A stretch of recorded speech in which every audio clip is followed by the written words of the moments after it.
Hello, Fathers Faithful. Thank you for joining me for Sunday School today.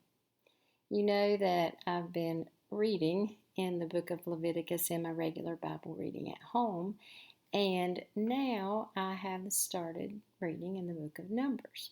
And as I was reading the other day about the tribes and the descendants and the numbers, I thought about what God might be telling us today through His Word in the book of Numbers. Why is this information still relevant and important to us after all these years have passed since the book of Numbers was written? Well, the truth is, we live in a world that seems to be obsessed with numbers. We count steps and calories and dollars and likes and views and attendance. In fact, sometimes we measure success by numbers. But here's the question. Do we ever stop to consider that God is counting too? He counted then, and He's still counting now. Not in the way the world counts, though, but in a deeper, eternal way. When we open the book of Numbers, it may seem, numerical. List and censuses and tribes and totals. It can seem dry and maybe even a little boring at first. But behind the numbers is something really powerful because every number represents a name, and every name represents a life, and every life had and has a purpose in God's plan. So today we ask, are we numbered? Are we present? Are we serving?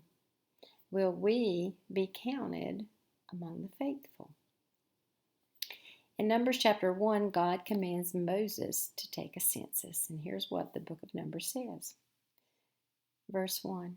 The Lord spoke to Moses in the tent of meeting in the desert of Sinai on the first day of the second month of the second year after the Israelites came out of Egypt.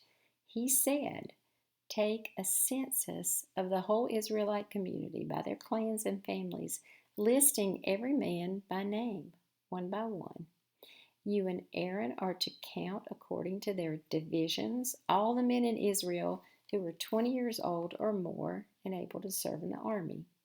One man from each tribe, each of them the head of his family, is to help you. These are the names of the men who are to assist you. Now, these were the descendants of the sons of Jacob. The sons were Reuben and Simeon and Judah, Dan, Naphtali, Gad, Asher, Issachar, Zebulun, and then Joseph's sons, Ephraim and Manasseh, and Jacob's youngest son, Benjamin. And Levi's descendants were actually called to be priests. And then in verse 44, these were the men counted by Moses and Aaron and the 12 leaders of Israel, each one representing his family, all the Israelites 20 years old or more who were able to serve in Israel's army were counted according to their families. The total number was 603,550. Total fighting men, 603,550. Counted, named, organized. This wasn't just random bookkeeping. No, this was God's plan. God didn't say, well, just go out and gather a crowd. No, He said, count them, organize them, know them. You know, God doesn't deal in vague crowds. He deals in people who are known. Every tribe had a place. Every man had a role. And every number mattered. You are not a statistic to God. You are not one of many. You are not overlooked. You are not forgotten. God knows your name. And we know Scripture also says that He even knows the number of hairs on your head. If God counts that carefully, how much more does He count your life? And if God took a census of His active servants today, would you be counted?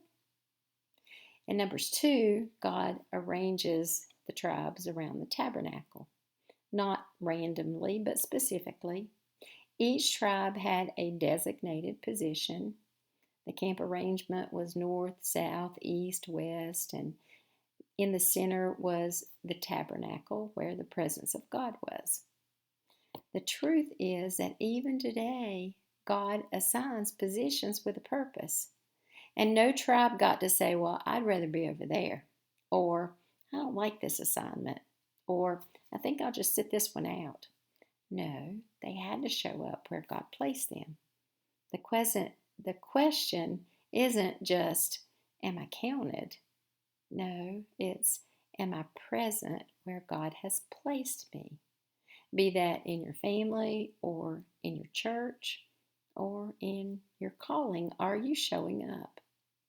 Imagine a roll call. The leader calls a name here, another name here, but then your name is called and there's silence.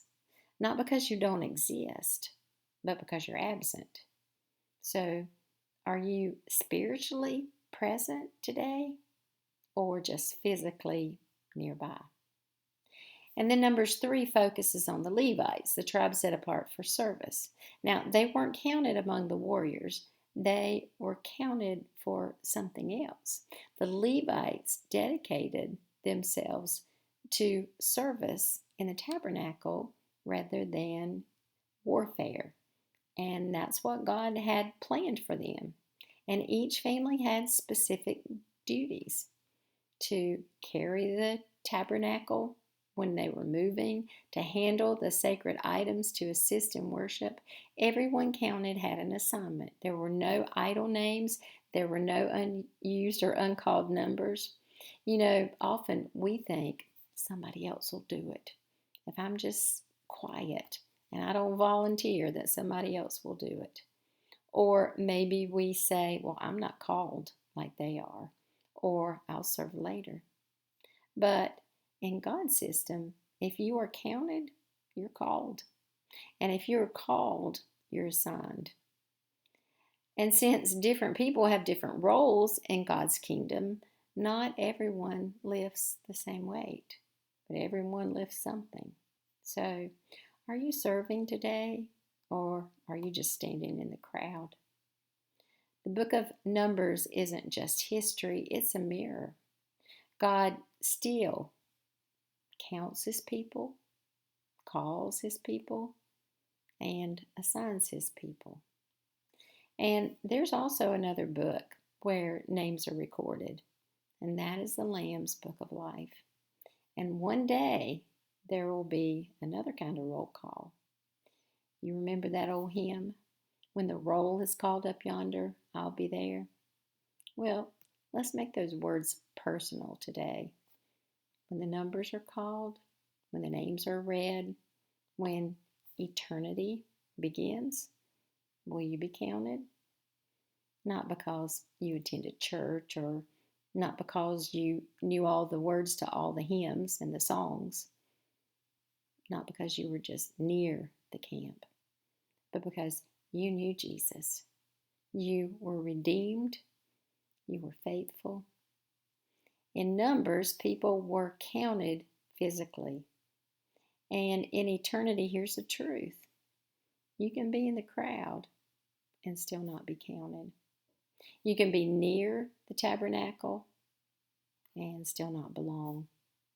You can hear your name on earth, but miss it in heaven.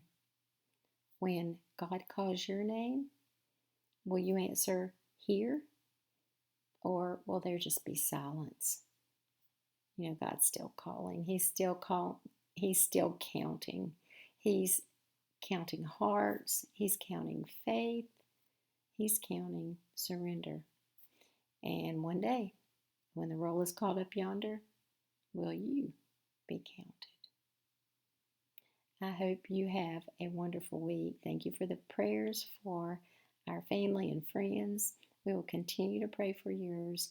I hope that you are counted among the faithful. Think about that this week.